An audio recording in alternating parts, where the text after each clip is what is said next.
ఇర్మియా గ్రంథము 18వ అధ్యాయము 1 నుండి 6 వచనాల వరకు మనం చదువుతాం. ఇర్మియా గ్రంథము 18వ అధ్యాయం 1 నుంచి 6 వచనాల వరకు చదువుదాం. యెహోవా యొద్ద నుండి ఇర్మియాకు ప్రత్యక్షమైన యెహోవా వాక్కు, నీవు లేచి కుమ్మరింటికి పొమ్ము, అక్కడ నా మాటలు నీకు తెలియజేస్తా. నేను కుమ్మరింటికి వెళ్ళినప్పుడు వాడు తన సార మీద పని చేస్తా ఉన్నాడు. కుమ్మరి వాడు జిగటి మంటితో చేయించున్నాడు. వాని చేతిలో విడిపోగా ఆ జిగటమ్మను మరలా తీసుకొని కుమ్మరి తనకు యుక్తమైనట్టుగా ఇష్టం వచ్చినట్టుగా దానితో మరి ఒక కుండను చేశాను. అంతటా యెహోవా వాక్కు నాకు ప్రత్యక్షమై ఇలాగ సెలవిచ్చెను, ఇశ్రాయేలు వారలారా, ఈ కుమ్మరివాడు మంటికి చేసినట్లు నేను మీకు చేయలేనా? ఇదే యెహోవా వాక్కు. జిగటమన్ను కుమ్మరి చేతిలో ఉన్నట్లుగా ఇశ్రాయేలు వారలారా, మీరు నా చేతిలో ఉన్నారు. హల్లెలూయా. పరిశుద్ధాత్మ దేవుడు మనందరితో మాట్లాడును గాక.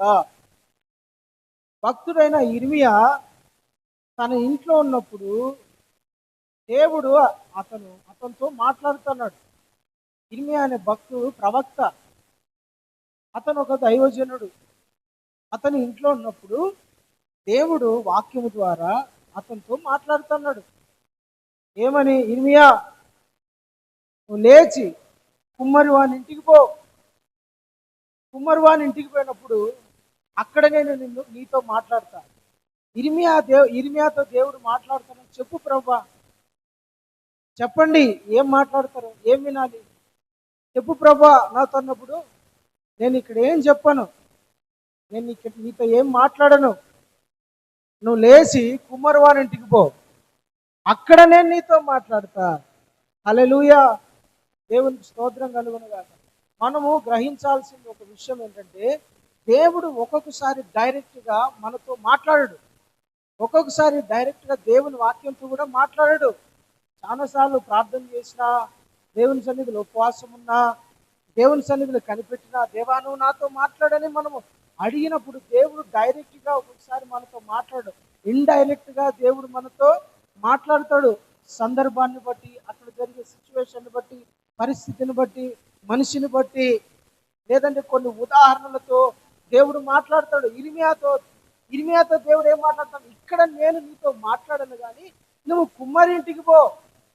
కుమ్మరింటికి పోతే అక్కడ నేను నీతో మాట్లాడతా.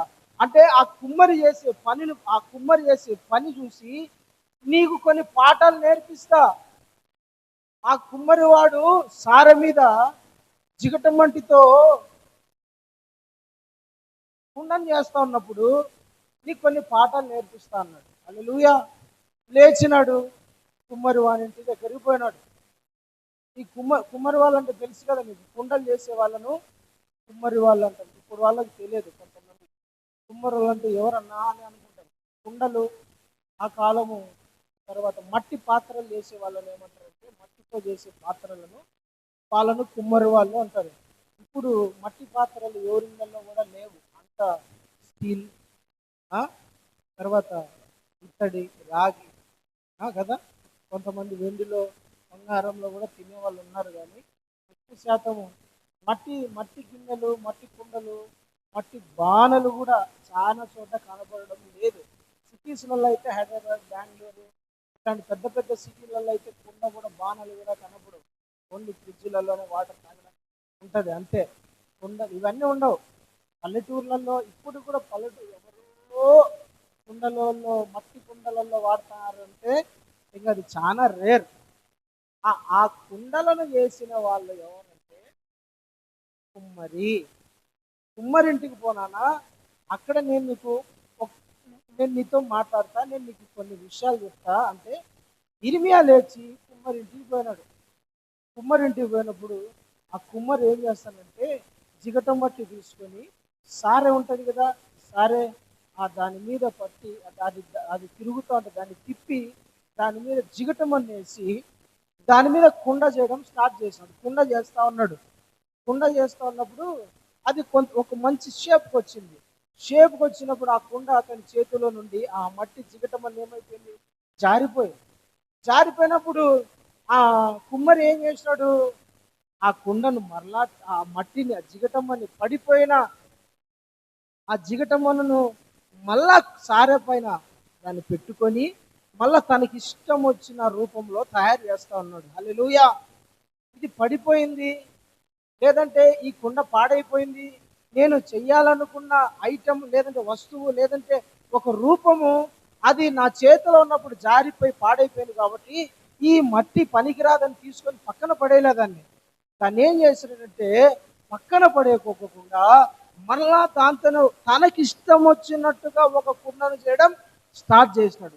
అప్పుడు దేవుడి తనతో మాట్లాడుతున్నాడు, ఇర్మియా ఆ కుమ్మరి చూసినావా, తన చేతిలో ఉండే ఆ మట్టి ఒకసారి కుండ చేసినప్పుడు ఒక పాత్రను ఒక దీపమో లేదంటే ఒక బాణనో చేసినప్పుడు అది పగిలిపోయింది, విడిపోయింది.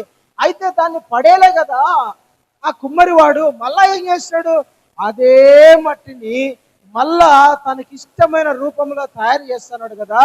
నేనును ఇజ్రాయేల్ ప్రజలారా, నేను కూడా మిమ్మల్ని అలా చేయలేనా?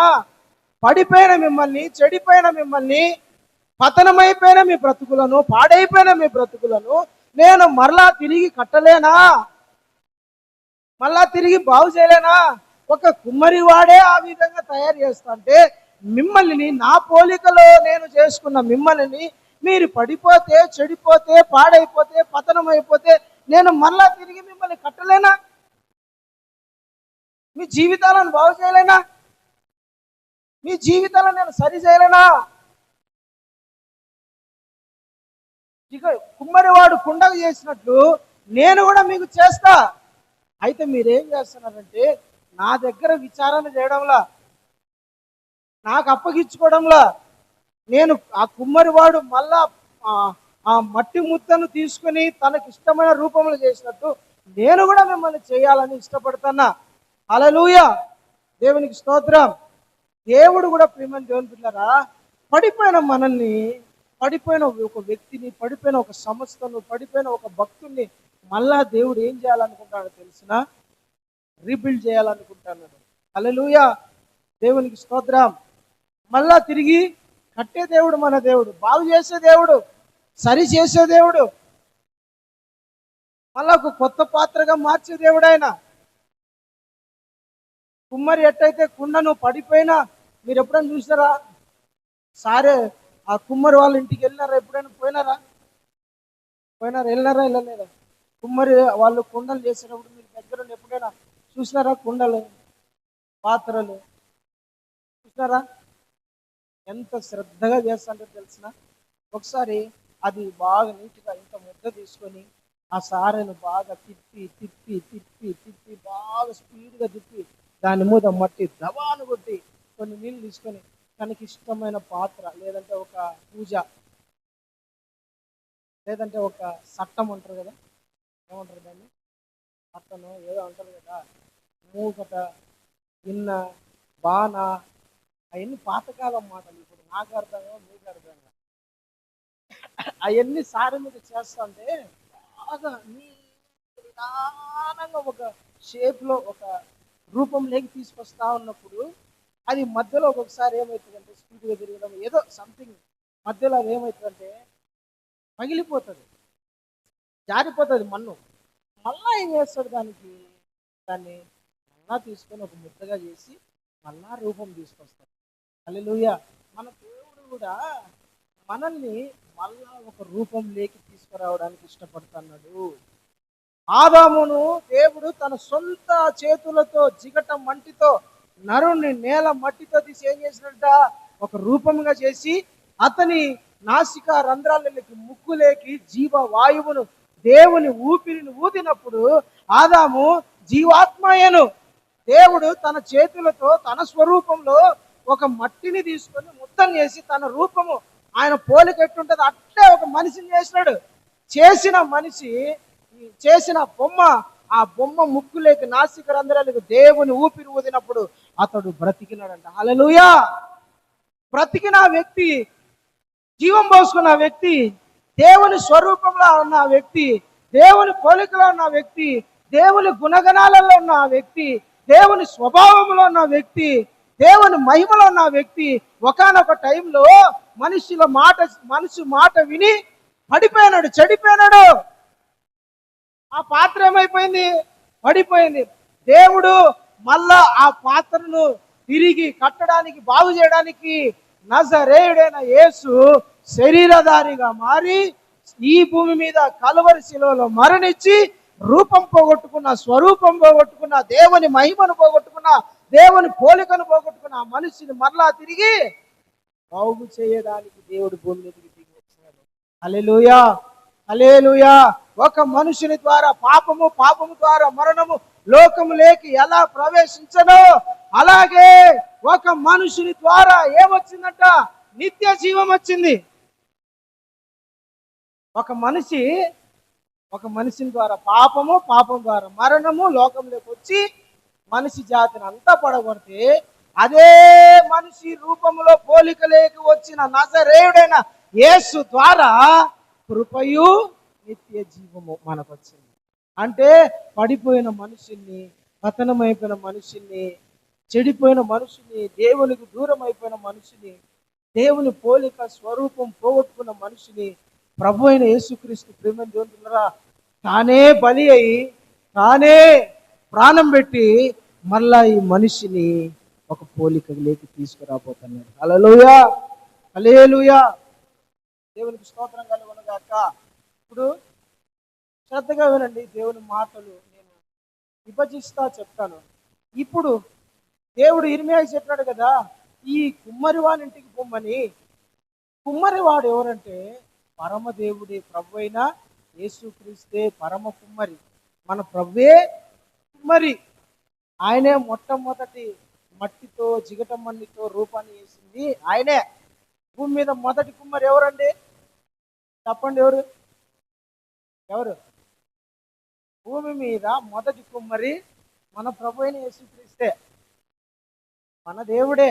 ఆయనే మొదటి కుమ్మరి వాడు ఆయన చేతులే, నీ చేతులే నన్ను నిర్మించెను, నీ రూపమే నాలో నింపెను, నీ అభిషేకమే నన్ను బలపరచెను, పాడేద స్తుతి గానము.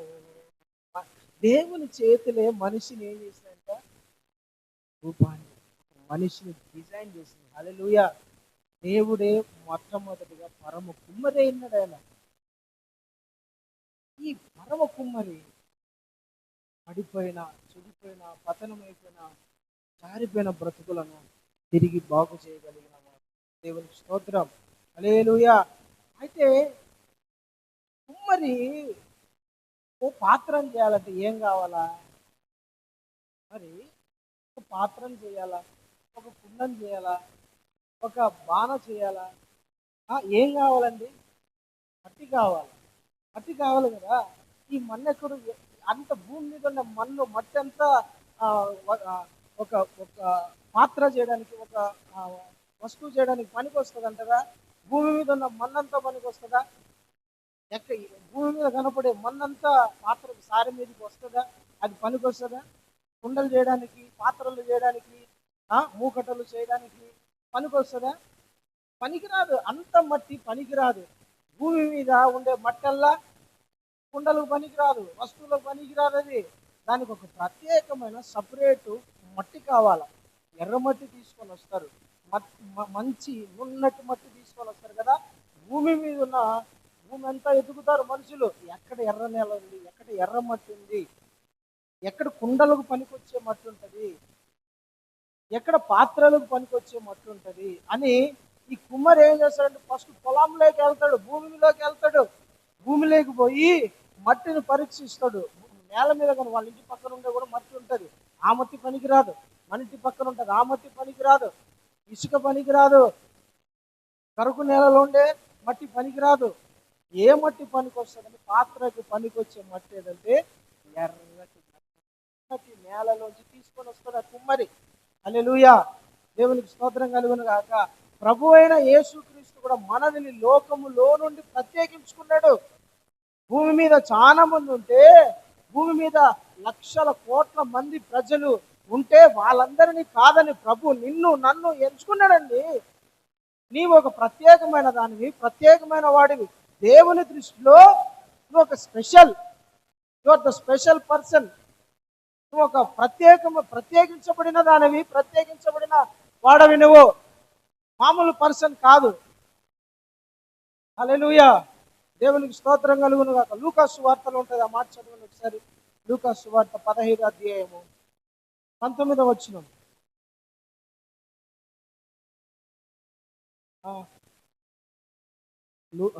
యోహాను సువార్త 15వ అధ్యాయం 19. యోహాను సువార్త అండి, యోహాను సువార్త 15వ అధ్యాయం 19వ వచనం. మీరు లోక సంబంధులైన యెడల లోకము తన వారిని స్నేహించును, అయితే మీరు లోక సంబంధులు కారు. అబ్బా, ఎక్కడి నుంచి ఏర్పరచుకున్నాడంట దేవుడు మనల్ని? చెప్పండి, ఎక్కడి నుంచి చెప్పాలందరూ? ఎక్కడి నుండి దేవుడు ఏర్పరచుకున్నాడంటే, మనల్ని దేవుడు ఎక్కడి నుండి ఏర్పరచుకున్నాడు? నిన్ను ఎక్కడి నుంచి? నన్ను అనండి, నన్ను లోకంలో నుండి ఎన్నుకున్నాడు. అంటే ఏర్పరచుకోవడం అంటే, ఒక కుమ్మరి వాడు మట్టి భూమిలోకి వెళ్తాడు, ఎక్కడ మట్టి కనపడితే అక్కడ అంత మట్టి విచారిస్తాడు, చూస్తాడు, కనుక్కుంటాడు. అయితే ప్రత్యేకంగా కుండలకు పనికొచ్చే మట్టి దగ్గర పోయి ఆ మట్టిని తీసుకుంటాడు. అట్లాగనే దేవుడు కూడా లోకంలో ఉండే అందరినీ ఏర్పరచుకోలేదు, కానీ నిన్ను నన్ను ఇక్కడున్న మన అందరినీ దేవుడు ఏం చేస్తాడంటే ఏర్పరచుకున్నాడు. లోకంలో నుండి మనల్ని వేరు చేశాడు. హల్లెలూయా, హల్లెలూయా. నువ్వు మట్టిలో ఉంటే పనికి రావురా బాబు, నువ్వు ఈడుంటే వేస్ట్, నీకు విలువ ఉండదు, వాల్యూ ఉండదు, నువ్వు తొక్కబడతా ఉంటావు, నువ్వు పనికిరాని వ్యక్తిగానే ఉంటావు. మట్టిగా ఉంటే అది దేనికి ఉపయోగపడదు. నువ్వేం చేయాలంటే అది కుమ్మరి వానింటిలోకి రావాలా. అందుకనే దేవుడు ఏం చేశాడు? నజరేయుడైన యేసు ప్రభు మనల్ని ఏర్పరచుకున్నాడు. నిన్ను దేవుడు కోరుకున్నాడు. నువ్వు దేవుని వాడివి, దేవుని దానవు. నజరేయుడైన యేసు ప్రభు సొంతం, ఆయన రక్తం పెట్టి నిన్ను కొనుక్కున్నాడు. హల్లెలూయా, హల్లెలూయా. నువ్వు గుర్తుపెట్టుకో, నేను ప్రత్యేకించబడిన దానను, ప్రత్యేకించబడిన వాడును. దేవుడు నన్ను ఎన్నుకున్నాడు. హల్లెలూయా, హల్లెలూయా. లోకములో నుండి దేవుడు మనల్ని వేరు చేసినాడు. ఎందుకు?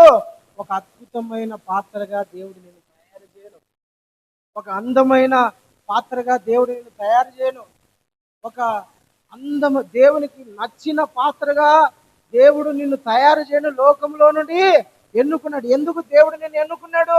తనకి ఇష్టమైన పాత్రగా దేవుడు నిన్ను మలచడానికి, తనకి ఇష్టమైన వ్యక్తిగా దేవుడు నిన్ను తయారు చేయడానికి, తనకి ఇష్టమైన వస్తువుగా దేవుడు నిన్ను మార్చుకోవడానికి, తనకి ఇష్టమైన మనిషిగా నువ్వు ఉండడానికి దేవుడు నిన్ను ఏం చేసినాడు?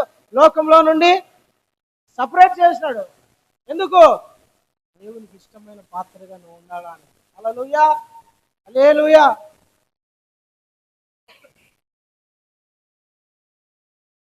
మట్టి కుమ్మరి మట్టిని లోకంలోంచి తీసుకొని వచ్చి కుమ్మరి వాణి ఇంటికి తీసుకొని వస్తాడు. కుమ్మరి వాణి ఇంటికి తీసుకొని వస్తే పాత్ర అయిపోతుందా? కుమ్మరివాడు ఆ మట్టిని తీసుకొని వస్తాడు. కుమ్మరివాడి ఇంటికి మట్టి తీసుకొని వస్తే పాత్ర అయిపోతుందా? గిన్నె అయిపోతుందా? వస్తువు అయిపోతుందా? ఆ కుండ అయిపోతుందా? ఎప్పుడు ఏమన్నా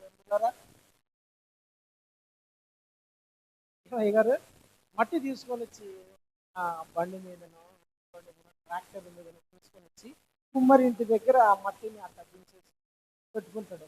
ఓకే, దాన్ని చూసి ఆనందపడతా ఉంటాడు. మరి ఏం చేస్తాడు కుమ్మరి? ఆ వ్యక్తి, ఆ కుండలు చేసే వ్యక్తి ఆ మట్టి దగ్గర పోయి ఫస్ట్ ఆ మట్టిలో రాళ్ళు, ఒకవేళ ఉంటే ముళ్ళు కదా, ఏరుతాడు అన్ని సపరేట్ చేస్తాడండి. ఆ మట్టిలో అసలు మట్టి మామూలుగానే ప్రత్యేకించబడి ఎన్నుకోబడిన మట్టి అది. మళ్ళా కుమ్మరి ఇంటికి వస్తాను మళ్ళా దాన్ని ఏం చేస్తాడంటే కుమ్మరి జల్లి కొడతాడు, ఒకసారి జల్లి కొడతాడు. దాంట్లో రాళ్ళు లేకోకుండా, ముళ్ళు లేకోకుండా, దాంట్లో చెత్త చెదారం లేకోకుండా అన్ని జల్లి కొడతాడు. మొత్తం అంతా తీసుకొని మట్టిని ఎట్ట చేస్తాడంటే ఊరి గోధుమ పిండి జల్లి కొట్టేట్టు పడతాడు. ఎందుకంటే దాంట్లో ఏం ఉండకూడదు. ఆ సారం మీదకి వచ్చినప్పుడు, ఆ సారం మీదకి వచ్చిన బుడద మట్టి వచ్చినప్పుడు దాంట్లో రాళ్ళు ఉన్నాయనుకోండి, ఆ వస్తువు పనికిరాదు, అది వేస్ట్. ఇంకా కొనరు ఎవడు దాన్ని, ఏంటి రాళ్ళు అది అందులో తిరగదు, డిజైన్ రాదు, మధ్యలో గీతలు కొడుతూ ఉంటుంది. ఆ కుమ్మరి వాని చేతికి గాయపరుస్తూ ఉంటుంది, స్పీడ్ తిరుగుతూ ఉంటుంది కదా సారే. ఆ బుడద మట్టిలో రాళ్ళు, ముళ్ళు, గాజు పెంకులు ఏదైనా ఉన్నాయనుకోండి, ఏమవుతుంది, ఫస్ట్ గాయం అయ్యేది ఈ కుమ్మరి వానికి. అందుకనే ఈ కుమ్మరి వాడు ఏం చేస్తాడంటే దాంట్లో ఉండే రాళ్ళు, మట్టి, రాళ్ళు, ముళ్ళు, దానికి గాజు పెంకులు అన్ని వేరు చేసేస్తాడు. మట్టిని ఎట్ట చేస్తాడంటే శుద్ధంగా, అంటే ఒక పాత్రకు పనికొచ్చే దానిగా చేస్తాడు. హల్లెలూయా, హల్లెలూయా.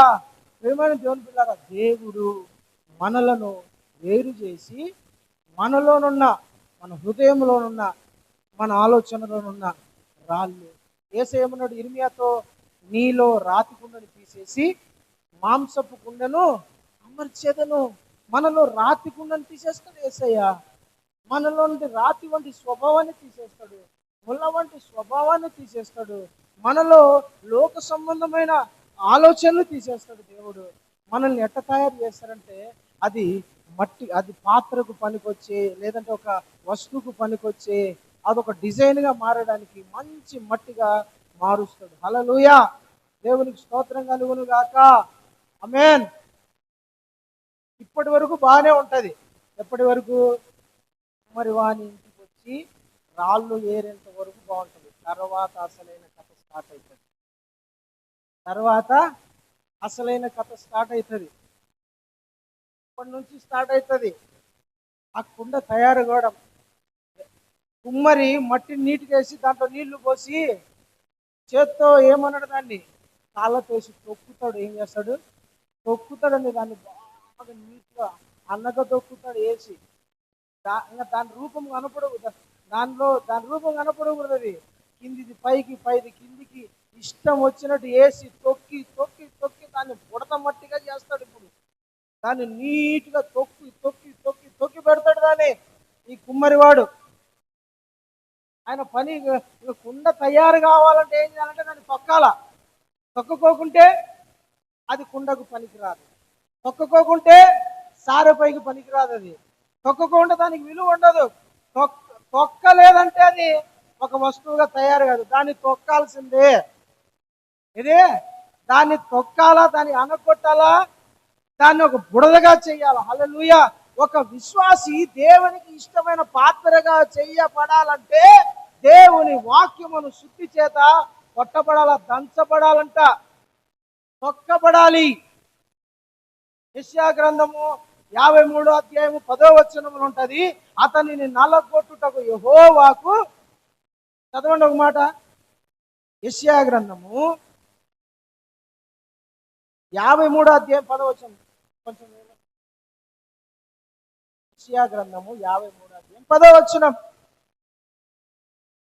అతనిని ఎవరిని నలగొట్టుటకు? దేవుడు ఎవరినైతే ప్రత్యేకించుకున్నాడు, దేవుడు ఎవరినైతే ఎన్నుకున్నాడు, ఎవరినైతే తన ఇంటిలోకి పిలుచుకొని ఒక పాత్రగా చెయ్యాలనుకుంటున్నాడు, తనకి ఇష్టమైన వ్యక్తిగా మలుచుకోవాలనుకుంటున్నాడు, వాళ్ళని దేవుడు ఏం చేస్తాడంట?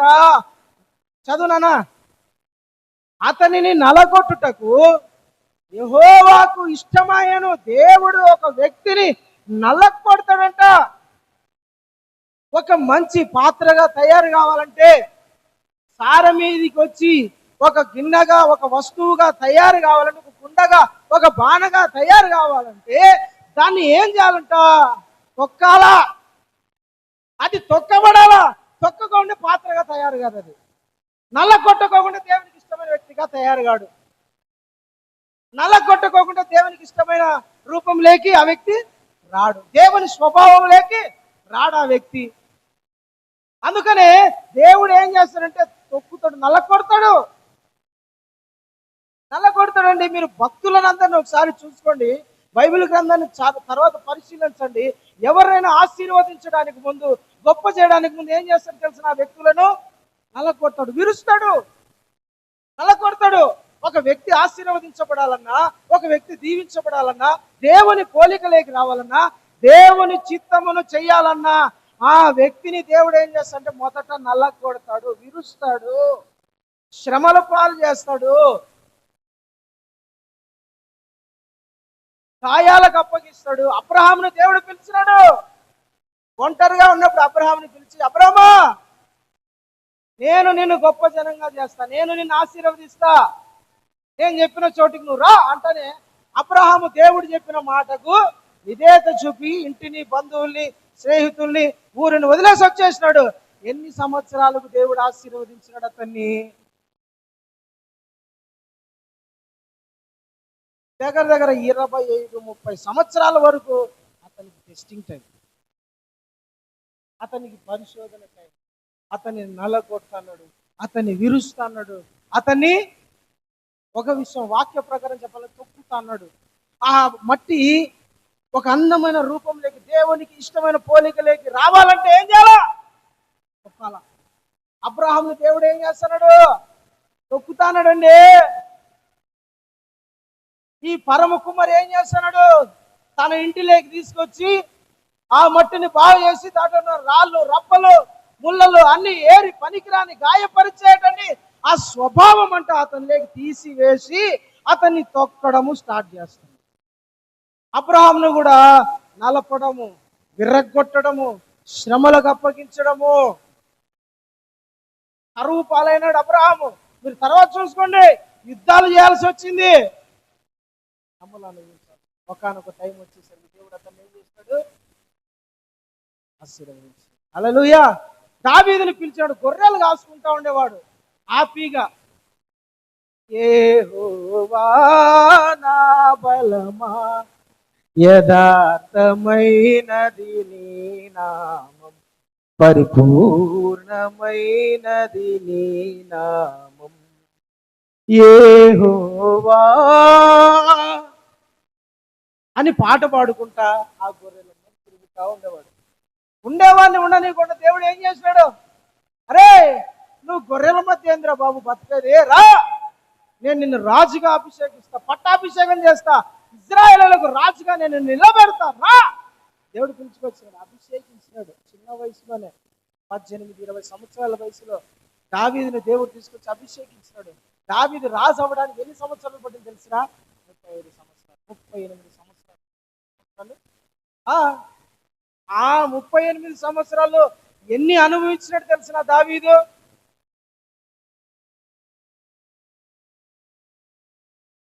ఎన్ని?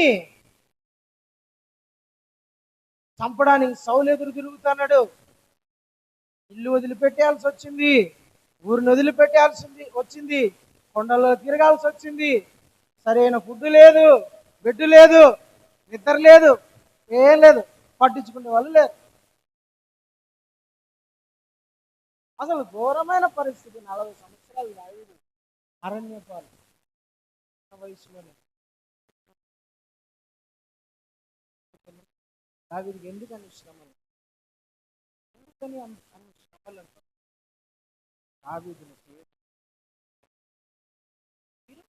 విరుస్తున్నాడు దేవుడు. దావీదు శ్రమల పాలు చేస్తున్నాడు, తొక్కుతున్నాడండి. ఆయన తనకి ఇష్టమైన తన సార మీదకి వచ్చి ఇష్టమైన పాత్రగా తయారుగా ఏం చేస్తున్నాడు దావీదు? దేవుడు తొక్కినాడు. యోసేపు జీవితం కూడా ఆలోచించండి, ప్రతి ఒక్కరి భక్తిని జీవితాన్ని ఆలోచించండి మీరు. దేవుడు వాళ్ళని ఆశీర్వదించడానికి ముందు, గొప్ప చేయడానికి ముందు ఏం చేస్తారంటే, దేవుడు పిలుచుకున్న దానికి గొప్ప చేయడానికి మధ్య దేవుడు నిన్ను ఏం చేస్తాడంటే, హల్లెలూయా, దేవునికి స్తోత్రం. ఎందుకు? నీ ఇష్టం, నీ గర్వం, అహము, ఇవన్నీ చచ్చిపోవాలా. ఈ చచ్చిపోవాలా, నీ హృదయం చచ్చిపోవాలా, నీ ఇష్టం చచ్చిపోవాలి, నీ కోరికలు చచ్చిపోవాలా, నీ ఆశలు చచ్చిపోవాలా, నీ మనసు చచ్చిపోవాలా. అన్ని చచ్చిపోయి దేవుని పోలికలేకి మారాలి. హల్లెలూయా, హల్లెలూయా. మోషేని దేవుడు అరణ్యానికి చూసినాడు. ఎక్కడికి?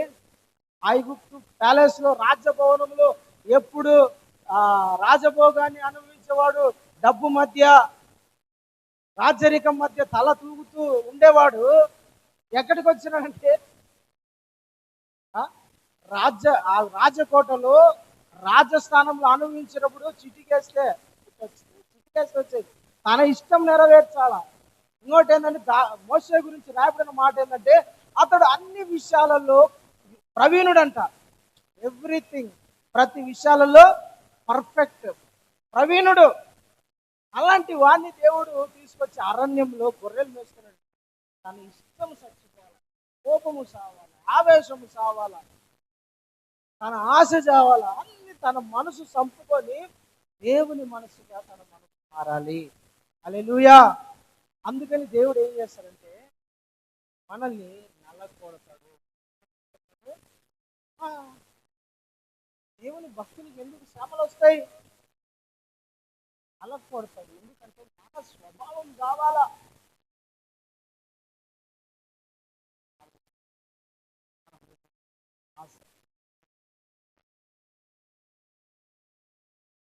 పోవాలా, కలుపుతాడు. హల్లెలూయా. హెబ్రీయులకు రాసిన పత్రిక 7:8 వచ్చిన రాసిన 7:8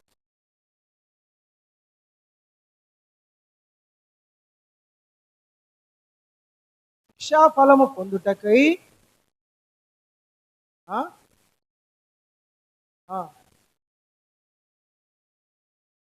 దేవుని కుమారులుగా మిమ్మల్ని చూస్తున్నాడు.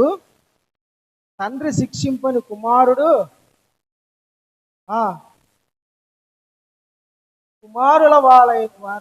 కుమారులు అయిన వారందరూ శిక్షలో పాలు పంపులు పొందుతున్నారు. మీరు పొందని ఎడల దుర్భేద్యులే గాని కుమారులు కారు. హల్లెలూయా. దేవుడు ఎందుకు మనల్ని శిక్షిస్తాడంట? దేవుడు శిక్ష అంటే మళ్ళా గుర్తు పెట్టుకోండి, చేయని తప్పులకు శిక్ష చేయడం కాదది. అర్థమైంది నేను చెప్పేది? ఎందుకు ప్రభా నాకు కష్టం, ఎందుకు ప్రభా నాకు ఎందుకు ప్రభా నాకు నిందలు, ఎందుకు ప్రభా నాకు అవమానాలు, ఎందుకు నాకు దరిద్రం, ఎందుకు నా కష్టం, ఎందుకు నాకు కన్నీళ్ళు, రోగం, ఎందుకు నాకు వ్యాధులు అని మనం అనుకుంటూ అంటాం. నేను నిన్ను నమ్ముకున్నా కదా, నేను నిన్ను ఆరాధిస్తున్నా కదా, నేను నీకు నమ్మకంగా ఉన్నా కదా, బాగా ప్రార్థన చేస్తున్నా కదా, నీ వాక్య ప్రకారం నేను బతుకుతాను కదా, ఎందుకు నాకు ఈ కష్టాలు, ఎందుకు నాకే ఇంత వ్యతిరేకత, ఎందుకు నాకే ఇంత పోరాటం, ఎందుకు నాకే ఇంత సమస్యలు అని మనం అనుకుంటాం. దేవుడు ఎందుకు మనల్ని శిక్షకు అప్పగిస్తాడు? శిక్ష మనము ఎందుకు శిక్షిస్తానంటే, ఎందుకు తొక్కుతా అన్నాడంటే, ఎందుకు విరుస్తానంటే, ఎందుకు నల్లగొడతానంటే దేవుని పోలికలేకి రావాలి. హల్లెలూయా. దేవుని కుమారునిగా మారడానికి. రోమా ప్రభుత్వంలో డబ్బున్న వాళ్ళు ఏం చేస్తారు తెలిసిన? వాళ్ళ పిల్లలను వాళ్ళు పెంచరు. వాళ్ళు కొంతమందిని గృహ నిర్వాహకులు అంటే వాళ్ళను చూసుకోవడానికి కొందరికి అప్పగిస్తాడు. ఇప్పుడు కోవేట్లో కానీ కూడా అంతా ఏం నడుస్తుంది, వాళ్ళ పిల్లలను వాళ్ళు చూసుకోరు.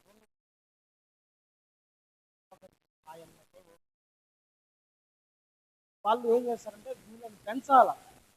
వీళ్ళని పెంచి ఒక వయసు వచ్చేంత వరకు 13 సంవత్సరాలు 15 సంవత్సరాలు వాళ్ళ నాన్న చేతికి అప్పగిస్తారు. ఏంటి నాన్న నువ్వు నాకు అమ్మ ప్రేమ లేదు, నాయన ప్రేమ లేదు, దగ్గర ఏం పెరిగేదంటే నువ్వు అన్నిటినీ నేర్చుకోవడానికి నేను దత్తపుత్రునిగా నిన్ను అప్పగిద్దో ఈ రోజు నుంచి నా కొడుకు నీ కాడు ఉంటాడు, నువ్వు అన్ని పెంచి పెద్ద చేసి తయారు చేసి నాకు ఇవ్వాలా. మోషన్ కూడా అట్లే కదా చేసింది. హల్లెలూయా, దేవునికి స్తోత్రం కలిగిన. ఎందుకు మనకి ఇన్ని శ్రమలు అంటే, మనం దేవుని పోలికలేకి, దేవుని సారలేకి, దేవుని నచ్చిన పాత్రగా వస్తువుగా తయారు కావడానికి దేవుడు మనకి, అంతేగాని మనం నాశనం కావడానికి కాదు. మనకు వచ్చే నిందలు దేవుని నుండి దూరం అయిపోవడానికి కాదు. మనకు వచ్చే కష్టాలు దేవుని నుండి దూరం అయిపోవడానికి కాదు. మనకు వచ్చే ఇబ్బందులు దేవుని నుండి దూరం చేయడానికి కానే కాదన్నది. అది ఎందుకంటే నిన్ను ఒక స్థాయిలో నిలబెట్టడానికి. హల్లెలూయా, నిన్ను ఒక స్థాయిలో గుర్తుపెట్టుకో, నిన్ను ఒక స్థాయిలో దేవుడు నిలపడానికే ఈ శ్రమలన్నీ. అయితే ఈ పోరాటంలో నువ్వు నమ్మకంగా ఉండాలా, ఈ పోరాటంలో నువ్వు ధైర్యంగా ఉండాలా, ఓర్పుతో ఉండాలా, సహనముతో ఉండాలా. ఎక్కడ పడిపోకూడదు, జారిపోకూడదు, వెనకెళ్ళిపోకూడదు. ఈ పోరాటంలో నువ్వు ధైర్యంగా ఉన్నప్పుడే దేవుడు నిన్ను విజయ పదంలో నడిపిస్తాడు. కృంగిపోకూడదు, ఓర్పును వదిలిపెట్టకూడదు. యాకోబు పత్రికలు అంటాడు, మీరు మీ ఓర్పును విడిచిపెట్టకండి. మన ఓర్పును మనం విడిచిపెట్టకూడదు. ఎందుకు ఇన్ని శ్రమలు ప్రభువా? దావీదు అనుకునింటాడా మేలు చేసినోడు ఏంది, నా మీదకి ఈట పట్టుకొని తిరిగి చంపడానికి తిరగడం ఏందయ్యా? మేలు చేసిన ఆయనకి, సౌలుకు రాజుకు మేలు చేసిన, అతను చంపలేకపోతా అంటే, అతడు వెళ్ళలేకపోతా అంటే, అతని పేరుకు, నీ నామానికి చెడ్డ పేరు రాకూడదని అతడు ఇశ్రాయేలుకు రాజు, మొట్టమొదటి రాజు, అతని పేరు తక్కువ కావద్దని నేను పోతే నా మీదకి బల్లె పెట్టుకొని అన్నలా నిలబడతాడు. హల్లెలూయా, శత్రువు బల్లెం ఎత్తుకొని వస్తాడు, మౌనంగా ఉండడం. మనం ఓర్పు వదిలిపెట్టకూడదు, సహనము వదిలిపెట్టకూడదు, ధైర్యం విడిచిపెట్టకూడదు, విశ్వాసములో కృంగిపోకూడదు, దేవునికి దూరం కాకూడదు. వచ్చే శ్రమలను బట్టి మనం ఇంకా ఎక్కువగా దేవునికి దగ్గర కావాలి, కానీ దేవునికి దూరం. మనల్ని దేవుని నుండి నాటడానికే ఇవన్నీ ప్రయత్నాలు. కొన్నిసార్లు మనం ఎంతలా అయస్కాంతాన్ని కొంచెం లాగే కొద్ది ఏమైతే ప్రెషర్ పెరుగుతూ ఉంటుంది కదా, లాక్కోవడానికి. ఇంకా అయస్కాంతం చూసారా మీరు? అయస్కాంతము, ఇంకొక అయస్కాంతము, రెండు దానికి లాగినప్పుడు ఎక్కువ ఫోర్స్ ఇస్తుంది కదా, ఎక్కువ బలం చూపిస్తుంది లాక్కోవడానికి, మళ్ళీ కరుచుకోవడానికి. అట్లనే మన భక్తి జీవితం మనం అట్లా ఉండాలా. లాగాలనుకుండే కొద్దీ దేవునికి ఏం కావాలా?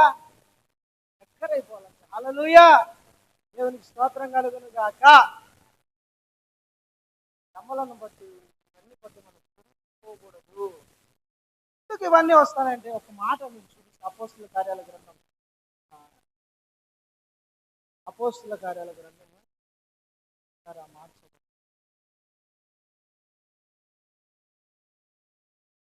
7వ అధ్యాయం 17వ వచనం.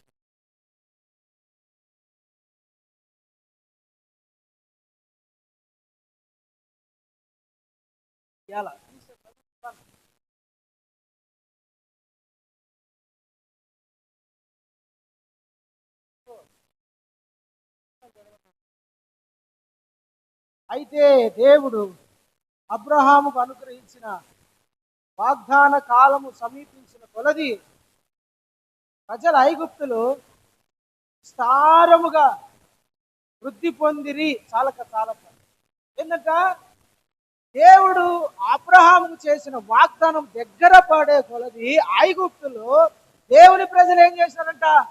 విస్తారంగా అభివృద్ధి పొందారంట, వృద్ధి పొందారంట. హల్లెలూయా, వాళ్ళకి శ్రమలు, ఇబ్బందులు వాళ్ళను నలుపుతున్నారు, వాళ్ళను కొలిమిలో వేసినట్టుంది వాళ్ళ పరిస్థితి. ఆడ శ్రమల పాలండి ఐగుప్తులో. ఎట్లున్నారు వాళ్ళు? అయితే వాళ్ళకు వాగ్దానం చేసినాడు. వాగ్దానం ఆ శ్రమలలో కూడా ఏం చేస్తారంట, వీళ్ళు విస్తరిస్తున్నారు, వృద్ధి చెందుతున్నారు. శ్రమలు ఎక్కువ, నాకు శ్రమలు ఎక్కువ. చెప్పండి, నాకు శ్రమలు ఎక్కువ. చెప్పండి, నాకు, అందరు నాకు శ్రమలు ఎక్కువయ్యే కొలది నేను విస్తరిస్తా, వృద్ధి పొందుతా, ఆశీర్వదించబడతా. హల్లెలూయా. నీకు శ్రమలు ఎక్కువయ్యే కొలది నువ్వు విస్తరించబడతావు, వృద్ధి పొందుతానే ఉంటావు యేసు నామమున. నీ వృద్ధిని, నీ విస్తరణను, నీ ఆశీర్వాదమును, దేవుని దగ్గర వచ్చే నీ దీవెనను ఎవడు ఏది ఆపలేరు. నువ్వు విస్తరిస్తానే ఉంటావు. ఇంకా ఓర్పు కలిగి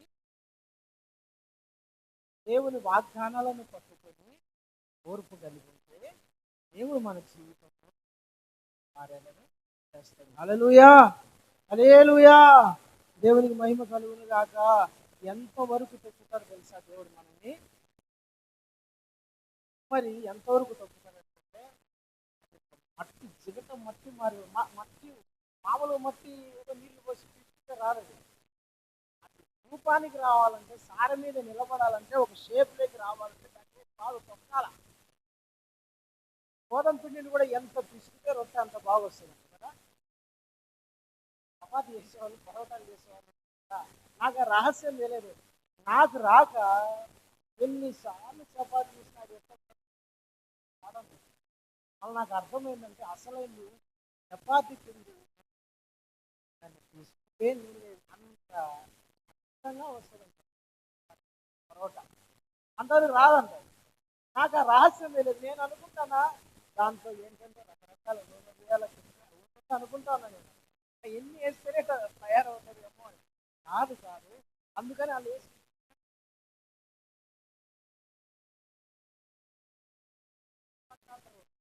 దాంట్లో బాక్సింగ్ ఆడుతాను. ఎందుకన్నా ఎంత అలగొట్టబడితే ఎంత దాన్ని అంత బాగా వస్తుంది. సాఫ్ట్గా ఉంటుంది. అంత రొట్టె ఉన్నట్టుంటుంది, బ్రెడ్ ఉన్నట్టుంటుంది. లేదనుకో అప్పడం ఉన్నట్టుంటుంది. ఎంత తొక్కితే అంత అంత నీట్గా మంచి షేప్లోకి వస్తుంది మట్టి. దేవుడు అంట మనము చాలు ప్రభా అన్న ఆపడు మనల్ని దేవుడు. అర్థమైందా? నేను శ్రమలు తట్టుకోలేకుండా వాక్యంలో ఉంది. కొరింథీయులకు రాసిన 11వ వచనంలో ఉంటుంది, మనకు అనుమతి ఇచ్చిన దానికంటే శ్రమ దాన్ని కొరింథీయులకు రాసిన 11వ వచనం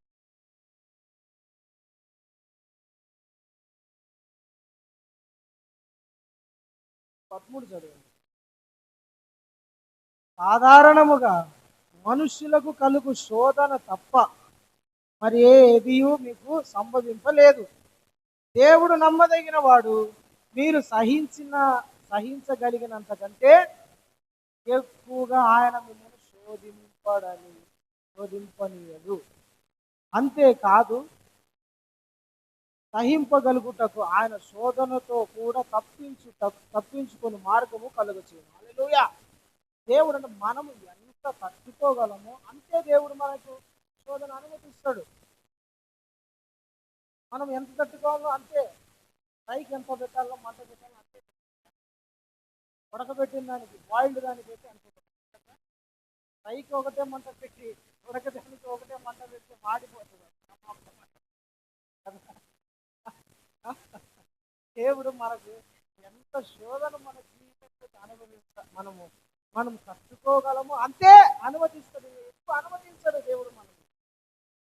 అయితే ఇక్కడ మనం గుర్తుపెట్టుకోవాల్సింది ఏంటంటే, దేవునికి ఇష్టమైన వ్యక్తిగా మారేంత వరకు దేవుడు మనల్ని నలుపుతా విరగొడతా ఉంటాడు. మనం ఒక షేప్లోకి రావాలా. నువ్వు పవిత్రునిగా మారాలా. నీ మాటలో, ప్రతి విషయాలలో, ప్రార్థించుటలో, ప్రవర్తించుటలో, ప్రతి విషయంలో దేవుని పోలిక నీలోకి వచ్చిందని దేవుడు గమనించినప్పుడు ఆపుతాడు. లేదంటే అప్పుడప్పుడు మెల్లగా ఏం చేస్తాడంటే మంట తొక్కుతా ఉంటాడు. సత్యంత వరకు తొక్కుతాడు. సత్యంత వరకు తొక్కుతాడు. కాలు వదిలిపెట్టాడు. అరే సగం ముందురా నాయన, నీలో అదొక్క రూపం ఏదో మొత్తం పోవాలా. ఎలాంటి కల్మషం నీలో ఇంట్లో ఉండకూడదు. కొందరు బట్ట వేసి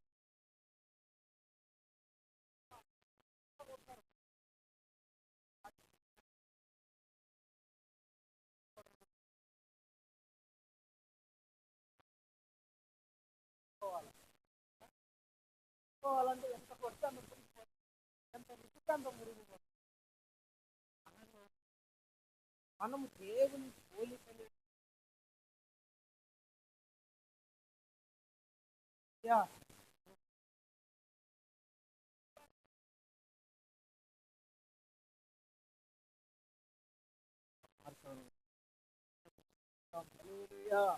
ఒక నిట్టగా పాత్రకు పని అయినా సరే సారె పైకి రావాలి. సారె పైకి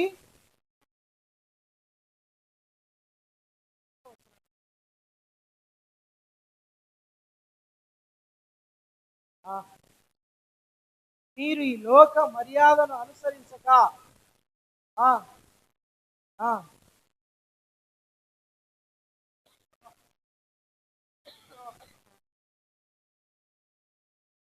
చాలండి.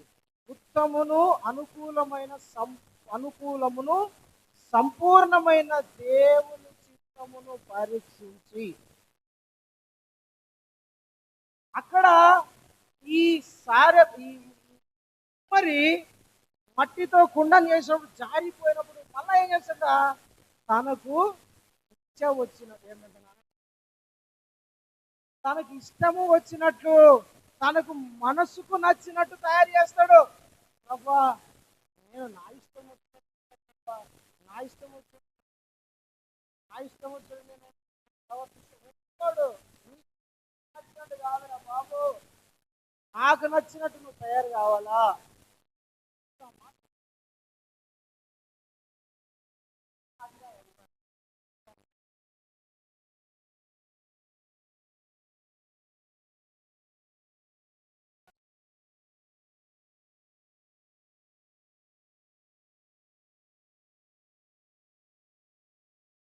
ఇశ్రాయేలు వాళ్ళరా, కుమ్మరి మంటికి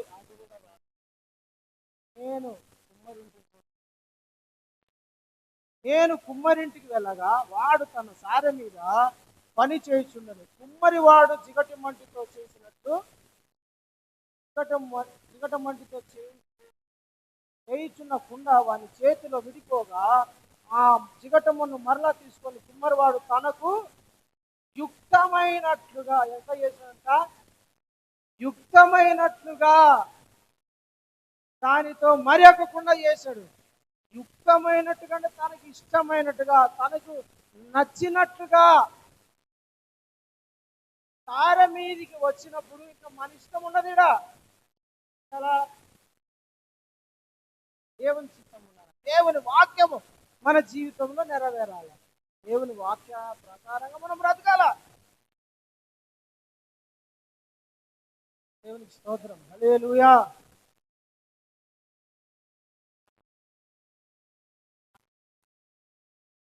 కాదు, వాక్య ప్రకారం మనం మారడానికి మనము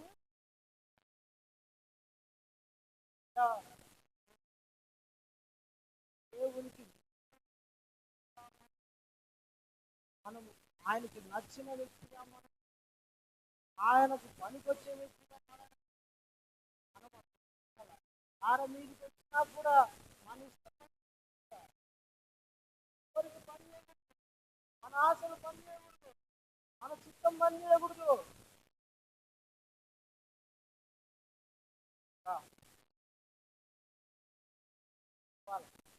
నా చిత్తము చేసుకోవడానికి నెరవేర్చుకోవడానికి ఆ ఇష్టము నెరవేర్చుకోవడానికి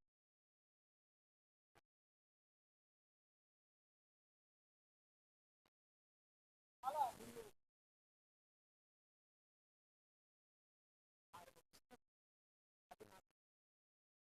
ఆయన కోరిక ఏదో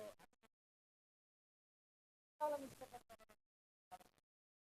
నేను ఎట్లా మాట్లాడాలని ఇష్టపడతాను, ప్రవర్తించాలని ఇష్టపడతాను, మలుచుకోవాలని ఇష్టపడతాను, మారిపోవాలా, మార్చు ప్రభా, నీ ఇష్టమైన కుండగా నన్ను మార్చుకో, నీ ఇష్టం తయారైనా కదా, విడుదల ఒక మట్టి మట్టి ముద్దగా మారిపోయినా కదా.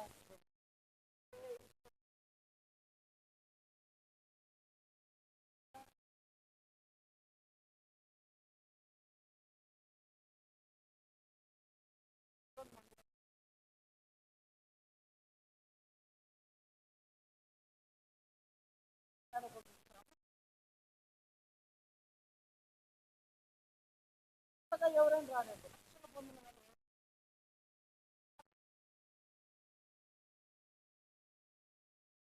మాటలు బాగా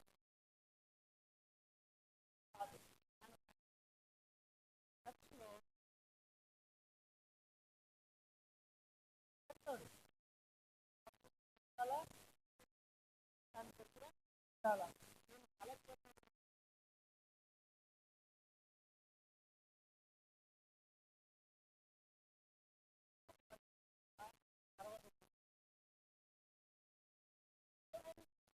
మనము మారడానికి మనము పోవాలా, దేవునికి అనుకూలంగా ఉండడానికి మనము పోవాలా. ఆ ఇష్టం పని చేయదు, ఆ కోరిక పని చేయదు, ఆశ పని చేయదు. దేవుని చిత్తం జరగాలంటే, దేవుని ఆ, ఆశ నెరవేరాలంటే తార మీదకి వచ్చిందాం కదా ఆయన ఇష్టం, తార మీదకి రావాలి. అసలు తార మీదకి అలకొట్టుకుంటావా, అమలు పాలు చేసిన దేవునికి ఓర్చుకొని అనుకోకుండా నేను నలగొట్టుకుంటాను, ఆ ఇష్టాన్ని నా జీవితం నెరవేరింది ప్రభా అని అతన్ని నలగొట్టుకున్న యెహోవాకు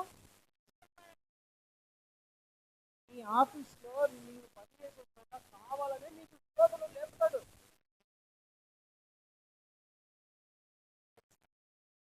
మరి ఏం చెయ్యవు నువ్వు,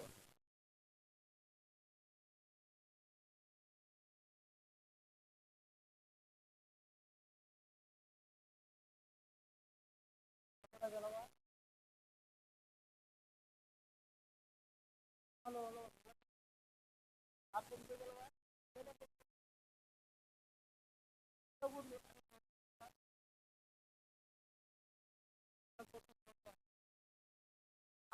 నీ రూపము నాలేకి వచ్చే వరకు చెయ్యి ప్రభు, పర్వాలేదు, స్తోత్రమయ్యా, చెప్పగలవా?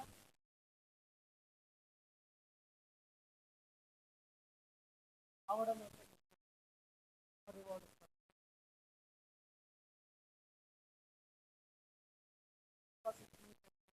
ఆత్మీయ ప్రయాణంలో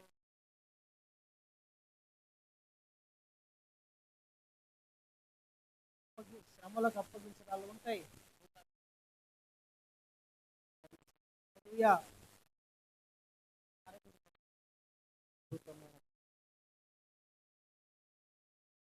ఉంటుందండి ఇంకా పాత్ర. మరి వాడు ఎట్లాంటి పాత్ర, రూపం లేకుండా ఉంటుంది దానికి. మరి వాడు దానికి ఒక దానికి ఒక అందమైన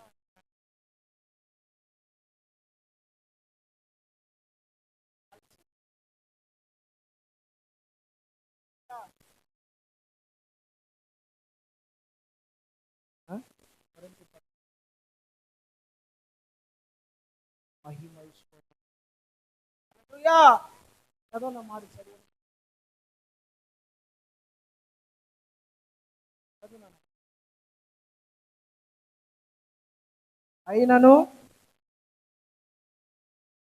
ఆ బలాధిక్యము మా మూలమైనది కాక దేవునిదై ఉండునట్లు మంటి ఘటములలో ఈ ఐశ్వర్యము మాకు కలదు.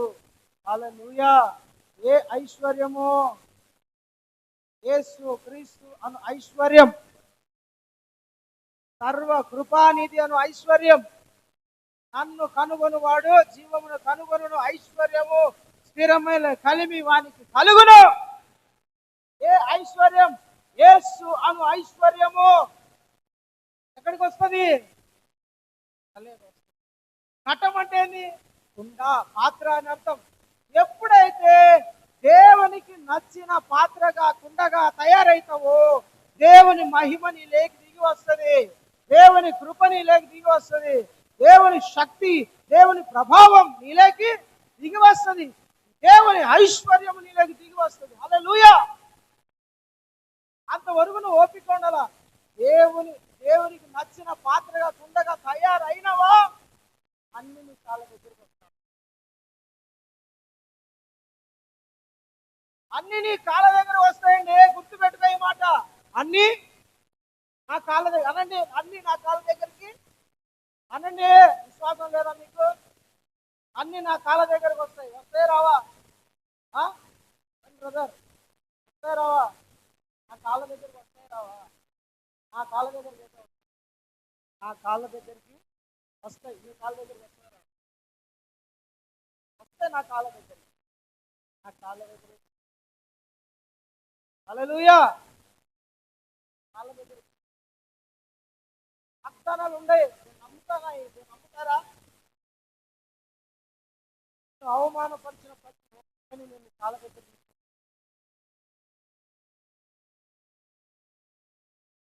అపోస్తుల పాదముల దగ్గర వారి చీర ఆస్తులు తీసుకొచ్చి పాదాల దగ్గర 2వ అధ్యాయంలో ఉంటది. సమస్తమును వాని పాదాల కింద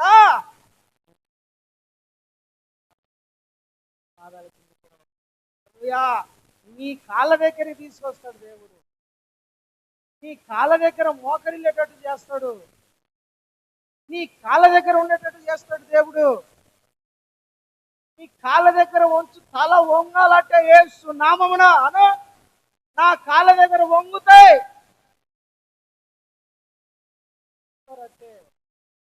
దేవుడు. హల్లెలూయా, దేవునికి స్తోత్రం. ఈ ఐశ్వర్యము, యేసు అను ఐశ్వర్యము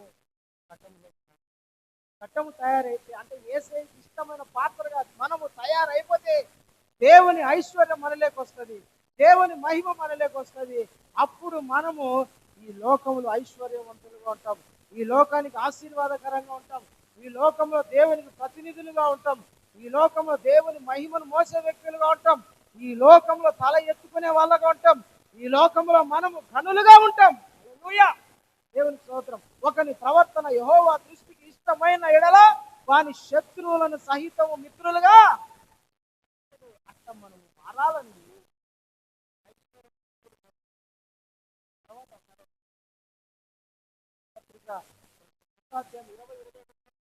అర్హమైన పాత్ర, యజమానుడు వాడుకునే పాత్ర అని ఉంటుంది.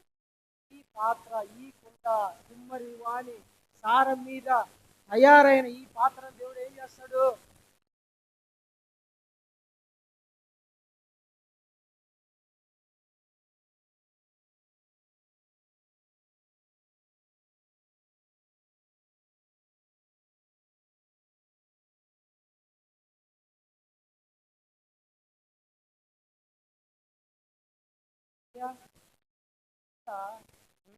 ఈ పాత్ర అడుగుతాడు. అతను ఆడుకోవడానికి